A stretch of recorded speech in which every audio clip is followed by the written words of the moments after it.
Iniciamos con nuestro módulo 1, principios, propiedades de los fluidos y simbología. Los sistemas cuentan con características. Cada una de estas características se les llama propiedad.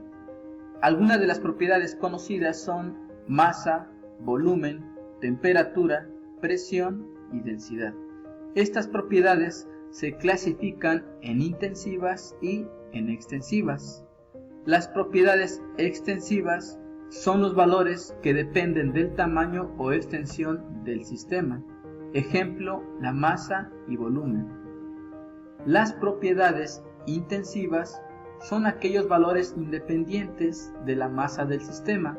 Ejemplo de ellos son temperatura, presión y densidad.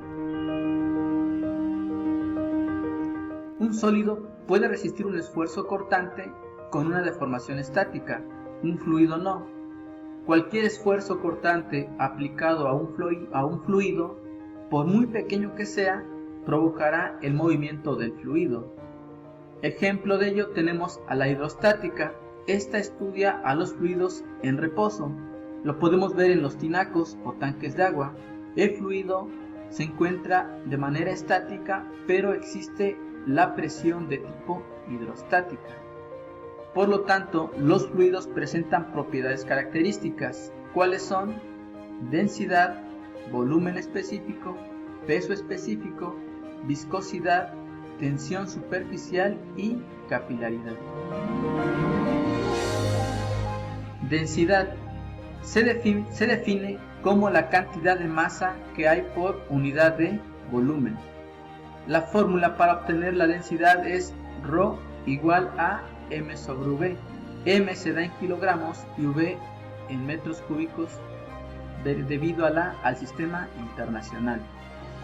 En la densidad se desglosan dos términos, que es volumen específico y peso específico.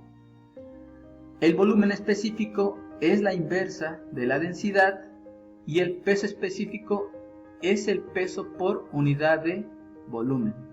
Las variaciones de la densidad y el volumen específico aparecen en tablas dadas en función de la presión. Aquí tenemos una tabla de diferentes sustancias o fluidos que tienen diferente densidad.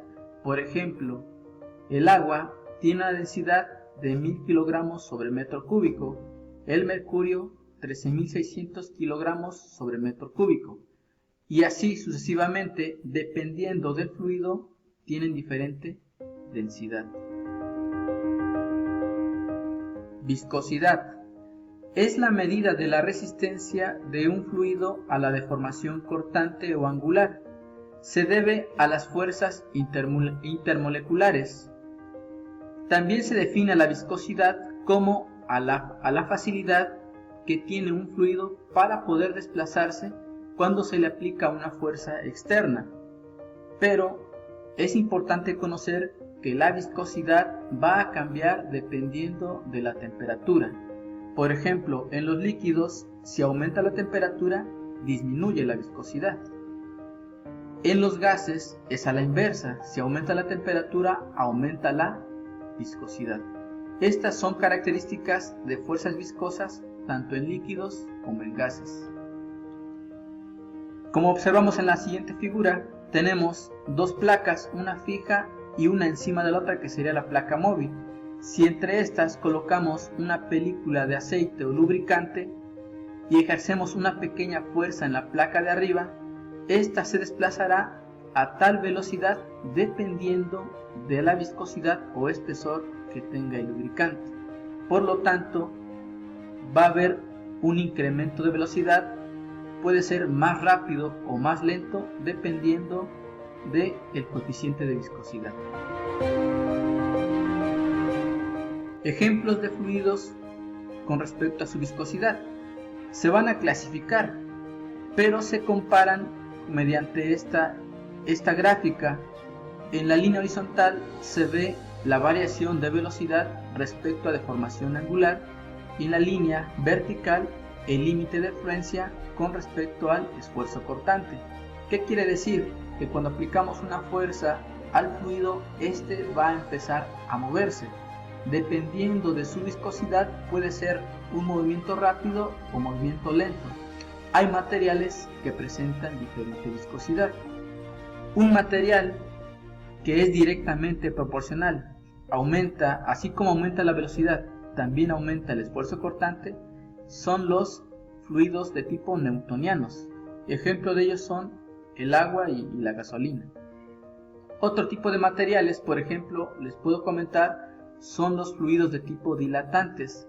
Este tipo de fluidos se experimentan cuando, por ejemplo, ustedes le aplican fuerza o presión al fluido, pareciera que su viscosidad incrementa. Un ejemplo de este tipo de fluidos son la mezcla entre maicena con agua. Si lo han llegado a observar, que si ustedes lo presionan, pareciera que se hace más resistente a la deformación. Bien, otro ejemplo de fluido son los pseudoplásticos. Este tipo de fluidos se caracterizan porque cuando empiezan a moverse pareciera que pierden su viscosidad. Un ejemplo de ellos es la catsup.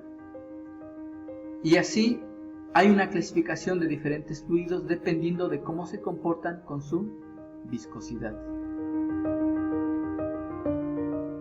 Bien, la viscosidad se puede medir. ¿Cómo se mide la unidad? Se mide mediante un instrumento que se llama Sankup.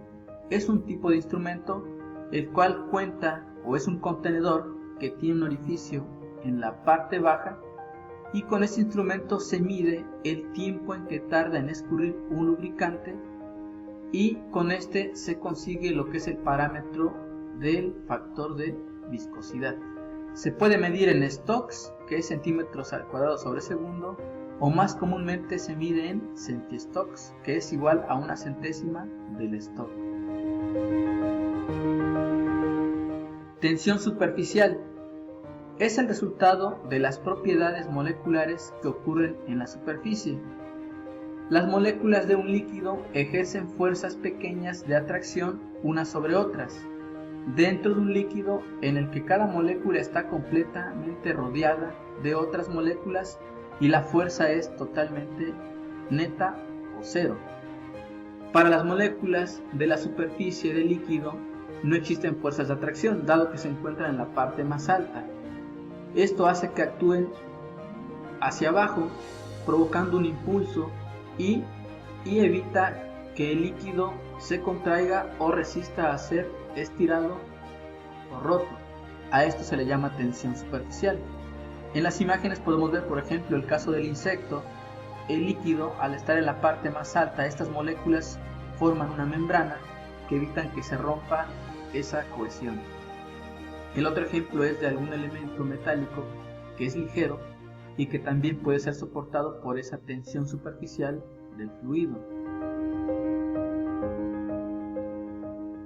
Adhesión, cohesión y acción capilar. Estos términos tienen cierta relación. La adhesión se refiere a la atracción que existe entre moléculas de diferente material. La cohesión es la atracción de moléculas con el mismo material o fluido, y la acción capilar va a ocurrir tanto en adhesión como en cohesión. Veamos la siguiente figura. En este ejemplo tenemos dos elementos. Tenemos lo que es el agua, que es un fluido, y en él se sumerge una barra de vidrio. El agua presenta mayor fuerza de adhesión, por lo tanto, cuando se sumerge la barra de vidrio, esta barra es mojada porque las moléculas de agua se adhieren a él. En la otra imagen, que en este caso tenemos mercurio y vidrio, en esta las moléculas del mercurio tienen mayor fuerza de cohesión. ¿Qué quiere decir? Que no permiten la tensión o la ruptura de las moléculas. Por lo tanto, al sumergir la barra de vidrio, esta no será adherida hacia la barra de vidrio. Por lo tanto, tanto la fuerza de adhesión y cohesión influyen mucho para que se dé el efecto de capilaridad. Y lo podemos ver en la imagen de las gotas adheridas a la telaraña.